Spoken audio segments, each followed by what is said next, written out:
The doctor looked at me and said, "Stage 4 cancer." My husband squeezed my hand in the hospital room. He cried. He promised he would stand by me. He said, "I'd burn the world before I let anything happen to you." I believed every word. 2 weeks later, while I was starting chemotherapy, he started selling my company. He thought I wouldn't survive long enough to notice. So at the final signing meeting, when everyone believed I was too weak to attend, I walked in and opened one file. His lawyers stopped breathing. Before I tell you what actually happened, make sure you like and subscribe to the channel. Now let's begin. My name is Victoria Hale. I am 42 years old. And this is how my husband tried to sell my company while I was fighting stage 4 cancer. The day I was diagnosed, everything sounded far away. The doctor kept talking, but all I could hear was one sentence. Stage 4. I remember staring at the wall behind him. There was a painting of blue flowers.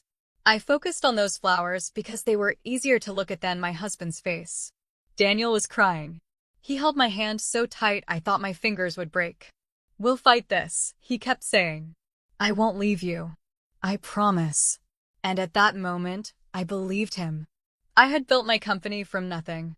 15 years ago, it was just me, a laptop, and a tiny rented office. Now it was one of the fastest growing wellness brands in the city. I worked for every contract, every employee, every deal. Daniel used to say he was proud of me. The first weeks after my diagnosis, Daniel was perfect. He drove me to every appointment. He sat beside me during chemo. He held the bucket when I threw up. He slept on the hospital chair even when nurses told him to go home. "I'm not leaving," he would say. When I lost my hair, he shaved his head too. When I felt ugly, he kissed my forehead. When I cried at night, he whispered, "You're stronger than this." I believed him. Cancer is not just pain. It is fear. It is waking up at 3 a.m. and wondering if you will see next year. It is staring at the ceiling and asking God for one more chance. Daniel was my comfort.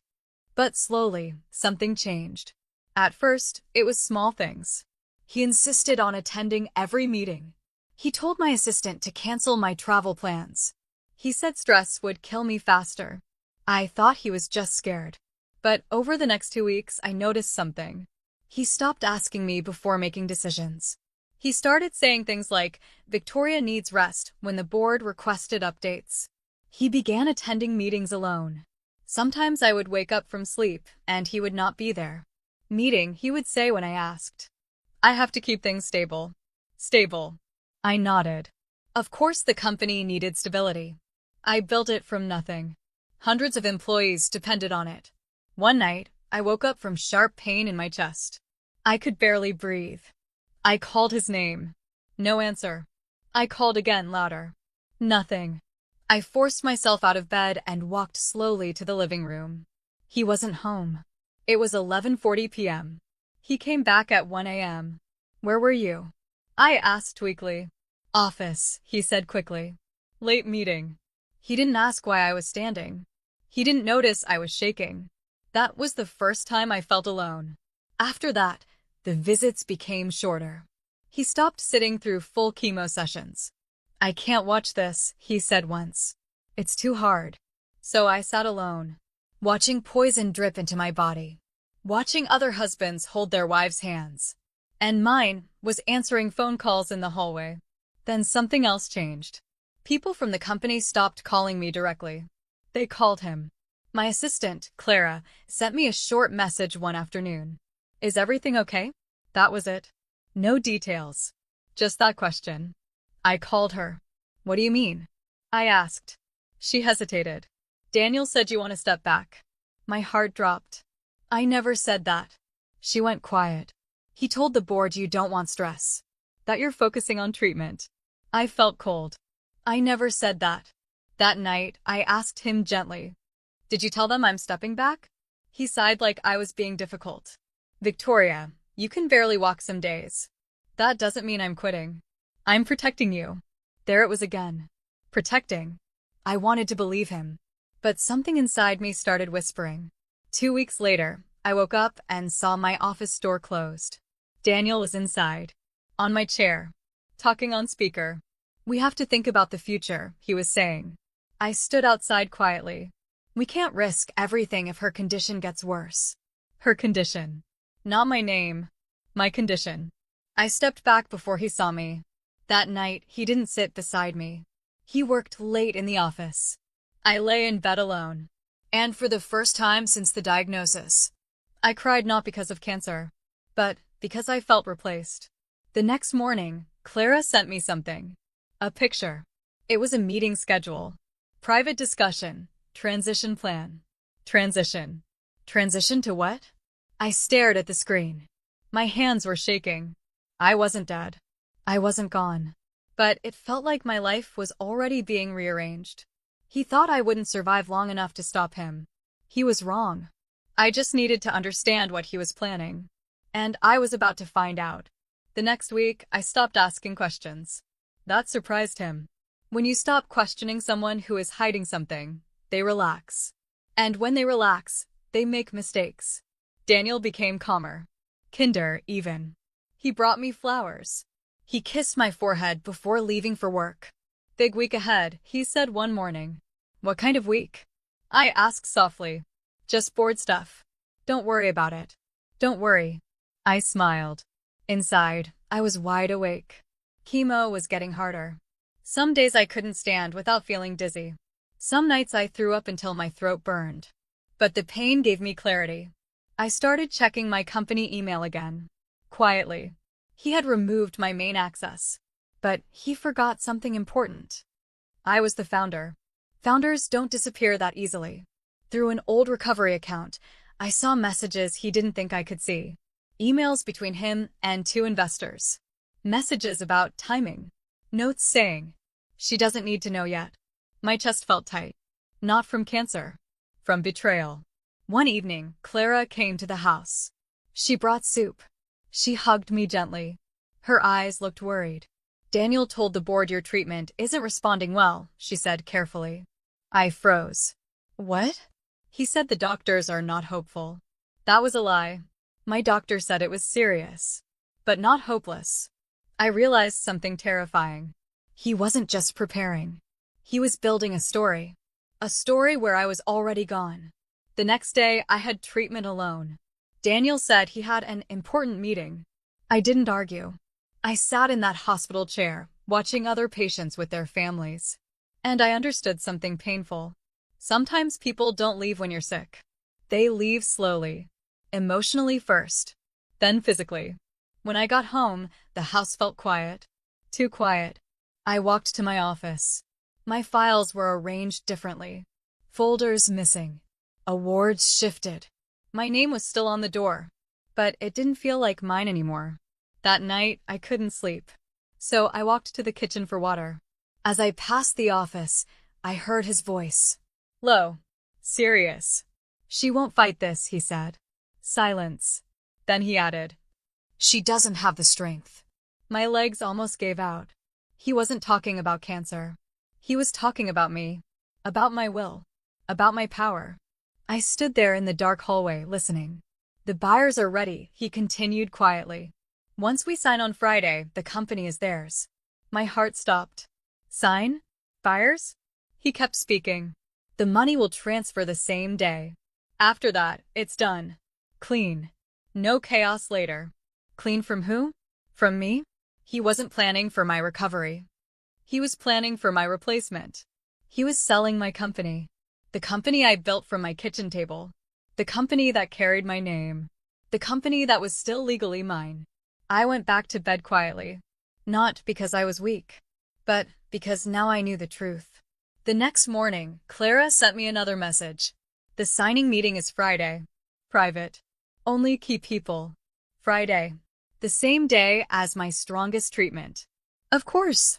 He thought I would be too weak to move. He thought I would be in a hospital bed. He thought pain would keep me silent.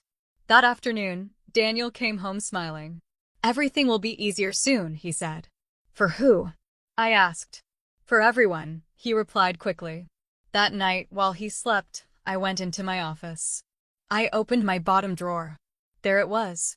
The folder I hadn't touched in years. Thin. Simple. Powerful. I ran my fingers across it slowly. 14 years ago, when I first built the company, someone gave me advice. Never build something you can't protect. Back then, I thought it was just business wisdom. Now I understood it was survival wisdom. Daniel thought he was steps ahead. He thought my illness made me weak. He thought my silence meant surrender. He had no idea. Friday was coming, and I wasn't going to the hospital first. Friday morning arrived quietly. Daniel was already dressed when I woke up. Navy suit, silver watch, confident smile. He looked relieved. "How are you feeling?" he asked. "Weak," I said honestly. He nodded, almost like that confirmed something in his mind. "I'll handle everything today," he said softly. "Just focus on surviving." Surviving. I watched him leave the room.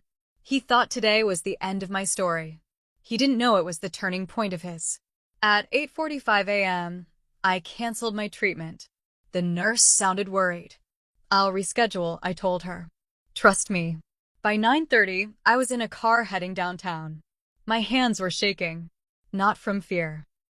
From exhaustion. But I kept going. When I reached the office building, the receptionist stared at me like she had seen something impossible. "Mrs. Hale," I thought.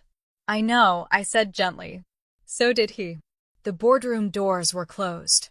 Inside, I heard voices. Calm. Confident. Daniel's voice was leading. "This is the safest decision for everyone," he was saying. Safest. I opened the door.